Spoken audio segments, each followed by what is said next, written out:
नमस्कार मित्रों। तो आई हमारी आपकी आज फिर मुलाकात हो गई।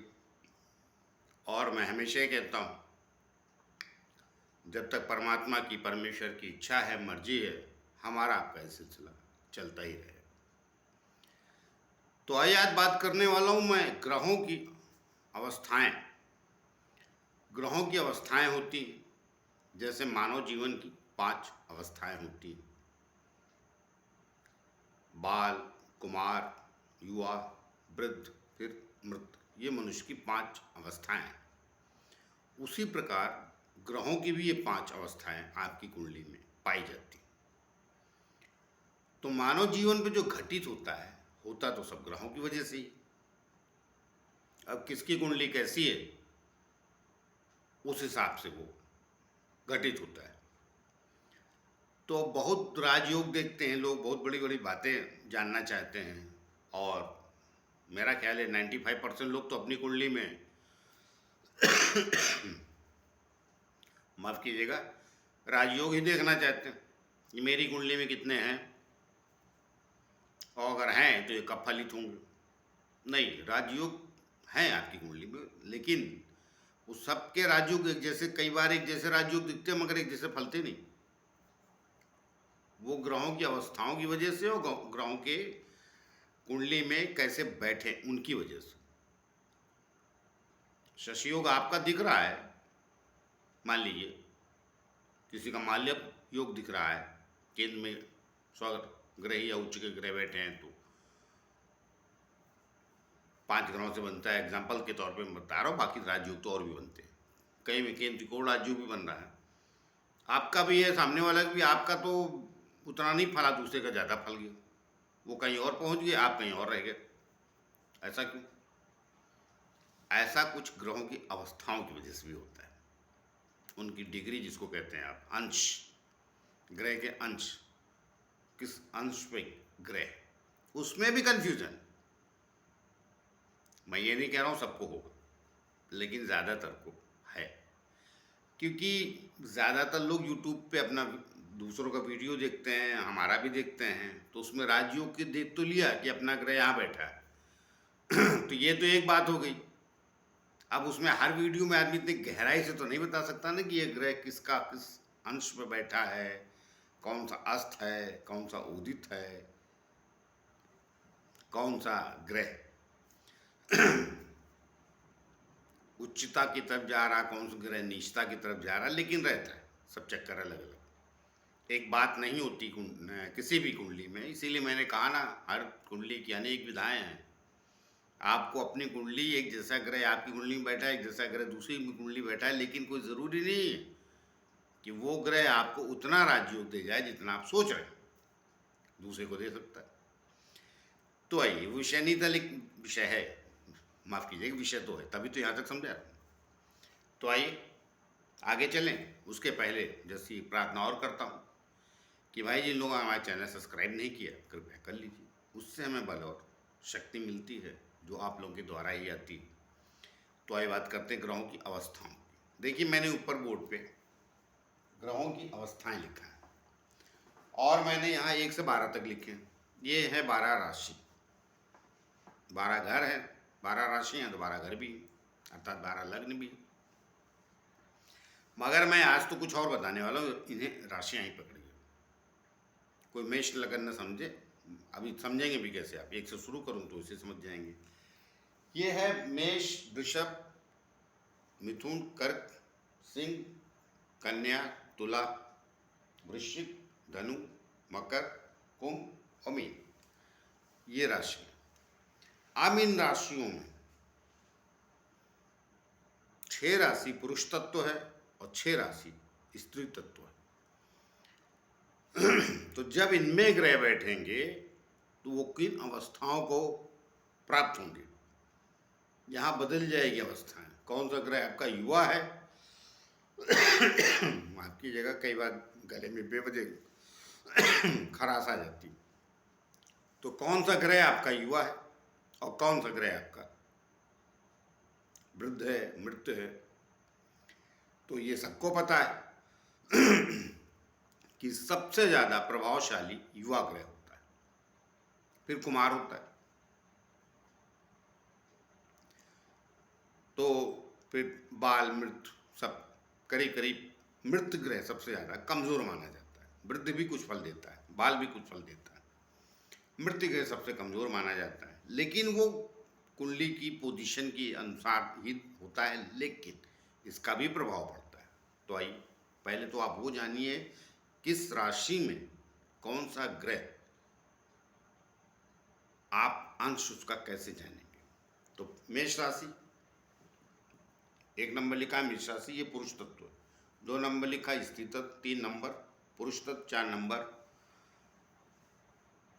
अर्थात कर्क राशि। अब मैं नंबर बोलता जाता हूँ, बाकी राशियाँ आप जानते हैं।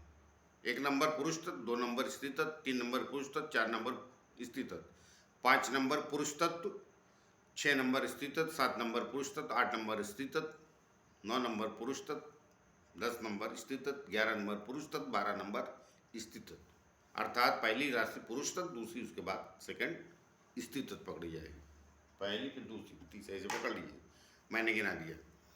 तो अब इसमें ग्रहों की जो अंश आप पकड़ेंगे वो कैसे पकड़ेंगे आप देखिए।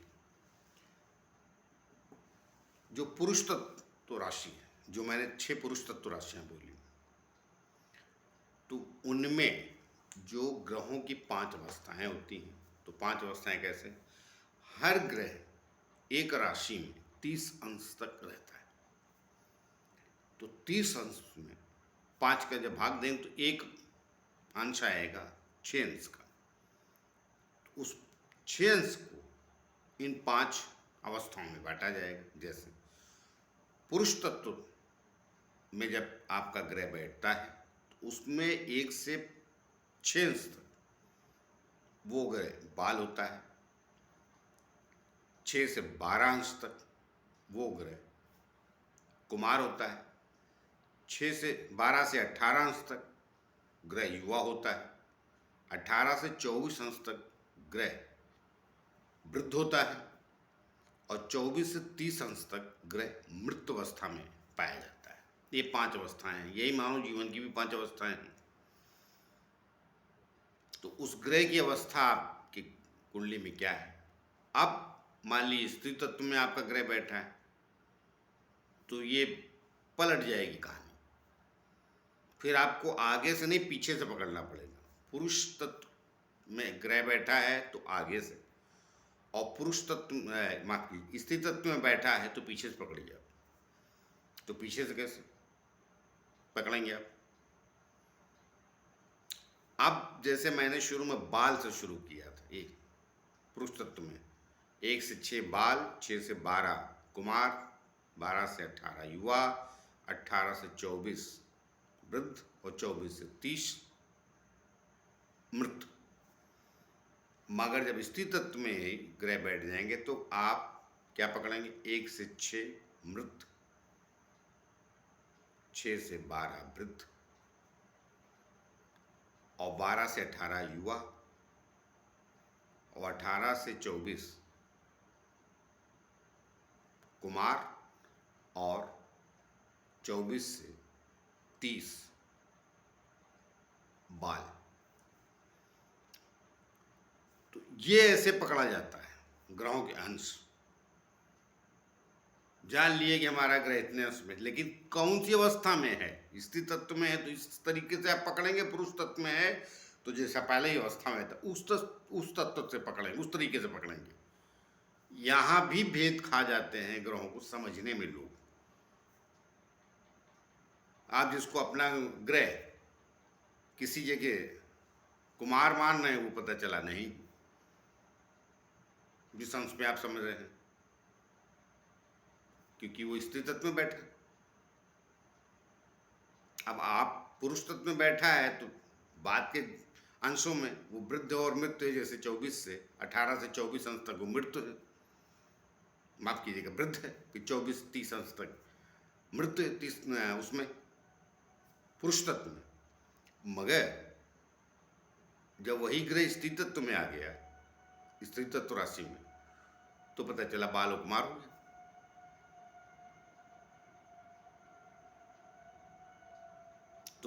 फर्क हो गया। इसलिए इनके तत्वों को समझिए, मैं दोबारा एक बार समझा देता हूँ। पुरुष तत्व में है तो 1 से 6 अंश तक बाल, 6 से 12 अंश तक कुमार, 12 से 18 अंश तक युवा, 18 से 24 अंश तक वृद्ध और 24 से 30 अंश तक मृत। मगर जब ये स्त्री तत्व में चला जाएगा तो पीछे से पकड़ेंगे आप, 1 से 6 अंश तक मृत, 6 से 12 तक वृद्ध, 12 से 18 युवा, 18 से 24 कुमार और 24 से 30 बाल अवस्था पकड़ी जाएगी। पुरुष तत्व और स्त्री तत्व में इतना बड़ा भेद है ग्रहों के अंश पकड़ते हुए। तो इसलिए आप जिसे कुमार मान रहे हैं, पता चला आपका नाम उस अंश में। तो इसलिए इन अंशों की अवस्थाओं को भी बहुत ध्यान से कुंडली में देखना चाहिए। तो उससे क्या होता है, फिर आप सही सही अपने ग्रहों के अंश समझ सकेंगे, किस तत्व में बैठा है उसको समझ सकेंगे, और उस तत्व का क्या प्रभाव होता है। फिर तो बहुत लंबा विस्तार है। मेष राशि का अलग प्रभाव है, वो चर पकड़ी जाती है। फिर 4 राशियाँ भी होती हैं, चर, स्थिर, दुस्वभाव। फिर तत्व भी होते हैं, अग्नि, पृथ्वी, वायु, जल, 4। तो वो भी राशियाँ होती हैं। तो ये सब के प्रभाव को समझेंगे आप। बेसिक जो छात्र कुंडली या कुंडली को जानना चाहते हैं, तो ये बेसिक बातें हैं। इनको आप जब तक नहीं जानेंगे तब तक आगे आप प्रेडिक्शन नहीं कर सकते। और मैं एक बार नहीं 100 बार वो वीडियो बोल चुका हूँ, बेसिक कभी नहीं बदलता है। बाकी चीज़ें बदलेंगे उसके आधार पे। हो सकता है आपने 10वीं की पढ़ाई की तो 12वीं में उसके आगे आपको और सूत्र बता दिया जाए, 12वीं के आगे आप ग्रेजुएशन करें और सूत्र बता दिया जाए, आप उसी में शोध करें अर्थात पीएचडी करें तो और सूत्र बता दिया जाए। लेकिन शुरुआती जो ज्ञान है, काका का गांगा ABCD, वो नहीं बदलती। उसका ही आधार पकड़ के आप आगे चलते रहते हैं। तो बेसिक जो है वो किसी भी क्षेत्र में नहीं बदलता है। उसके आधार पे आप आगे कैसे और ज़्यादा पढ़ते हैं तो चीज़ें मिलती हैं, फिर सूत्र और आगे सरल हो जाते हैं। तो लास्ट में जब आप सारा जान जाते हैं तो फिर आप किसी एक चीज़ पे मंथन करके पहुंच जाते हैं। अर्थात चारों तरफ फल बिखरे पड़े हैं, अब उसको आपको एक गिलास में लाना है। तो सबको मिला के जूस बना के उसका रस एक गिलास में आ जाए, कॉकटेल जूस जिसे कहते हैं। तो अर्थात वेदों को भी समझना है तो पूरा तो जानना ही पड़ेगा कि कौन सा, जैसे वो कौन सा मौसमी है, कौन सा संतरा है, कौन सा अंगूर है, कौन सा सेब है, वो तो अलग अलग फल की पहचान होनी चाहिए। बाद में आपको कॉकटेल बना के फिर सार, तो वही वेद है। वेदों को आपको जानना तो सबको पड़ेगा, बाद में उसको यहाँ रस कहा हमने, वहाँ पे सारांश को ग्रहण करके जब आप जानेंगे और प्रेडिक्शन तब आप करेंगे तो आप परफेक्ट हैं, क्योंकि फिर आपके नज़र में सब आ चुका होता है। फिर आप कुंडली देखते ही समझ जाएंगे कौन सा ग्रह किस अंश में बैठा, वो स्त्री तत्व में है, पुरुष तत्व में, जल तत्व में है, या वायु तत्व में है, या अग्नि तत्व में है। तो सबके तत्व के अलग अलग प्रभाव है, इस पे किस ग्रह की दृष्टि है, वो किस तत्व से देख रहा है। तो फटाफट आदमी का स्वभाव, नेचर, ये सब आप जान जाएंगे। तो इसलिए मैंने ये आपको यहाँ अवस्था का बताया। आगे भी मैं पहले भी पीछे भी वीडियो में बेसिक देता रहा हूँ, लेकिन सबको तो अपने राजयोग जानने, तो राजयोग जरूर जानिए, लेकिन राजयोग होगा कैसे किसी की कुंडली में आप कैसे जानेंगे? तो उसको तो बेसिक को आपको जानना ही पड़ेगा। तो आइए, आज मैंने स्त्री तत्व, पुरुष और स्त्री तत्व में ग्रहों की अवस्थाएं ही होती, लेकिन एक नीचे से ऊपर जाती है, एक ऊपर से नीचे आती है, उसमें ग्रहों की अवस्थाओं में फर्क हो जाता है। तो ये जानकारी मैंने आज आपको दी, और आगे मैं किसी और नए विषय को लेकर आपके सामने उपस्थित होऊंगा। तब तक के लिए आज्ञा दीजिए। जाते जाते फिर से प्रार्थना है, कि भाई जिन लोगों ने चैनल सब्सक्राइब नहीं किया हमारा, कृपया कर लीजिए। उससे हमें बल और शक्ति मिलती है जो आप लोगों के द्वारा ही आती है। तो मिलते हैं किसी नए विषय के लिए, तब तक के लिए नमस्कार।